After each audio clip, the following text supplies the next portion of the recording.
जय हिंद दोस्तों, बहुत बहुत स्वागत है आपका हमारे इस सीरीज़ के 7वें वीडियो में। आज हम जानेंगे कैश मेमोरी क्या होता है, कैश मेमोरी क्या होता है और कैसे काम करता है। सबसे पहले तो मैंने आपको बताया था कैश मेमोरी जो होता है जिसको एस रैम भी बोला जाता है। आपको याद होगा तो पीछे मैंने रैम बताया था, रैम के बारे में, रैम का कार्य कैसा होता है। नहीं देखा तो वीडियो जाकर देख लीजिए। मैंने बताया था रैम दो प्रकार का होता है, एक होता है डी रैम, एक होता है एस रैम।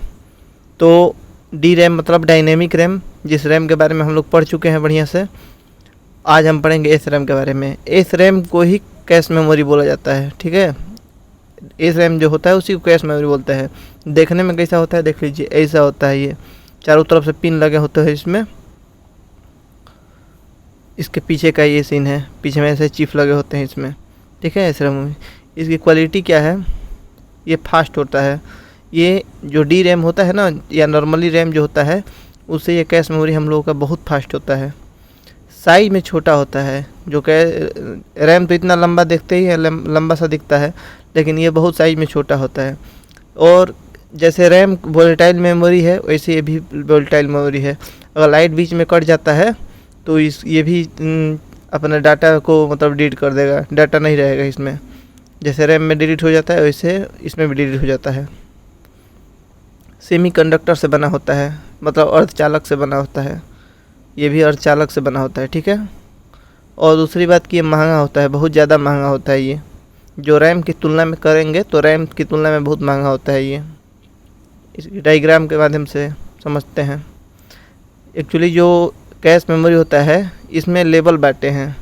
जैसे लेवल 1 जिसको L1 बोलते हैं, लेवल 2 L2 बोलते हैं, लेवल 3 तो इसको L3 बोलते हैं, लेवल 4 तो L4 बोलेंगे।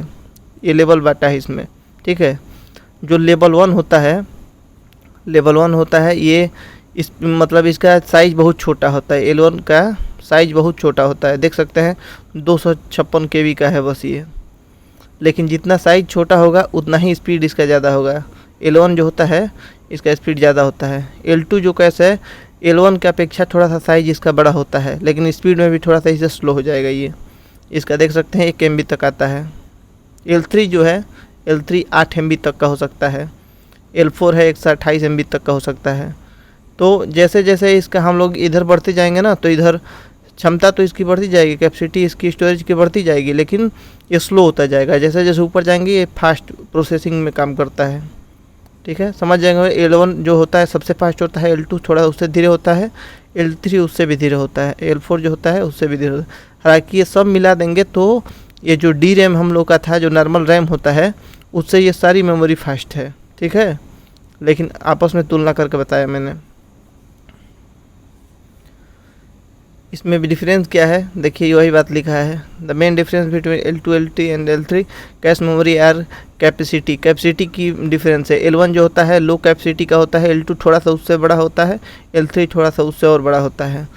और ट्रांसफ़र स्पीड, जैसे जैसे इसका स्पीड होगा ना, जैसे L1 का स्पीड सबसे फास्ट होगा, L2 का थोड़ा सा धीरे होगा, L3 का उससे भी धीरे होगा। ऐसे करके ये होता है।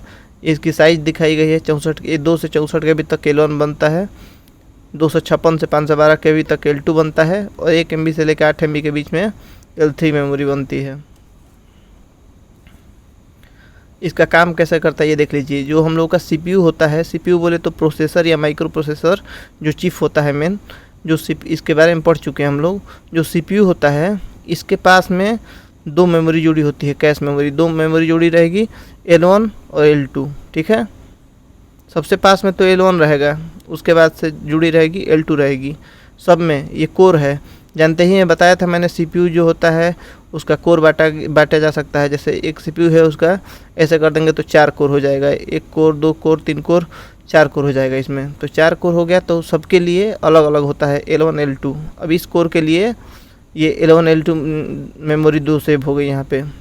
कोर 2 के लिए L1 मेमोरी ये हो गया, और ये L2 मेमोरी हो गया। दोनों एकदम पास में CPU के जुड़े रहते हैं। ऐसे ही L3 का है, ऐसे ही L4 का है। L1 और L2 तो दोनों पास में जुड़े रहते हैं, लेकिन जो और अलग अलग होते हैं। L1 अलग होगा, L2 अलग होगा। लेकिन जो L3 मेमोरी होता है वो एक ही मेमोरी होती है।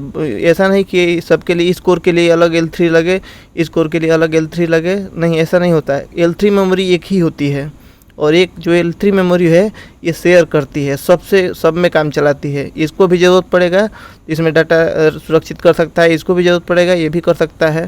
तो ये शेयर मेमोरी होती है, सब को यूज करता है। 4 कोर है या 8 कोर है तो L3 है तो उसको सब लोग यूज करेंगे, इस वजह से इसको शेयर कैश मेमोरी भी बोला जाता है। ठीक है, इसके नीचे लगा रहता है, CPU में पढ़ेंगे हम लोग, मदरबोर्ड तो जानेंगे, कंट्रोलर लगा रहता है, मेमोरी कंट्रोलर रहता है जो इनको कंट्रोल करता है, इसको। और रैम जो होता है ना, ये डाटा कहाँ से आता है इसके पास।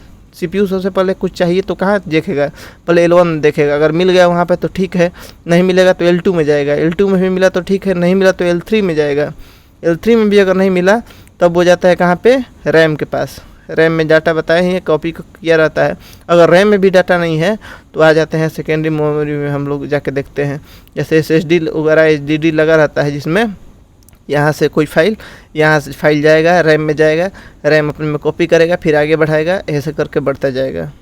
आशा है समझ गए होंगे इसका कैसे काम करता है। ये एक उदाहरण देख लेते हैं, देख सकते हैं यहाँ पे CPU, ये CPU है आपका, इसको कोई डाटा चाहिए तो बीच में क्या जुड़ा है, कैश मेमोरी जुड़ा है। ये रैम के पास जाने से पहले अगर मान लीजिए यहीं पे मिल गया डाटा तो यहीं से लेके प्रोसेस कर देगा, बहुत तेज़ काम हो जाएगा प्रोसेसिंग। लेकिन अगर नहीं मिला यहाँ पे तब जाके इसको यहाँ पे आना पड़ता है। और ये CPU क्या करता है, ऑटोमेटिक अपना जो डाटा देखेगा बार बार, जो डाटा यूज में आ रहा है उसको कैश मेमोरी में अपने रख देगा, कैश मेमोरी में रखेगा और लेकर यहीं से यूज करेगा। ठीक है, अगर नहीं मिला डाटा तो यहाँ से आएगा। और यहाँ तो सबको पता है रैम के काम में मैंने बताया था कि जो SSD होता है हम लोग का, SSD या HDD बोला जाता है, हार्ड डिस्क, वहाँ से डाटा इसमें आके कॉपी होता है। देखिए यहाँ पे वही बात लिखी गई है, जो CPU है इसको कोई डाटा चाहिए तो सबसे पहले चेक करेगा अपना कैश मेमोरी, उसके बाद कैश मेमोरी में अगर नहीं मिला तो वो जाएगा कहाँ पे, रैम के पास, रैम में भी नहीं मिलेगा तो जाएगा अपने सेकेंडरी मेमोरी के पास, हार्ड डिस्क में जाएगा, हार्ड डिस्क में मिल गया तो यहाँ से लेके यहाँ कॉपी करेगा, ऐसे बढ़ाएगा, वही बात हो गया। आशा है आप लोग कैश मेमोरी के बारे में समझ गए होंगे। कैश मेमोरी जो होती है मतलब बहुत महंगा होता है, इसी वजह से ज़्यादा मतलब वो खर्चा वाली ये चीज़ है, लगाई रहती है। यहाँ पे एक चीज़ और देख लीजिए, ये रजिस्टर दिखा रहा है, इसके ऊपर रजिस्टर होता है जो ना, तो ये CPU में इनबिल्ट आता है। जब कंपनी CPU बनाती है तो उसमें एक रजिस्टर लगाती है, यहाँ पर रजिस्टर लगा लेगी, एक इनबिल्ट रहता है।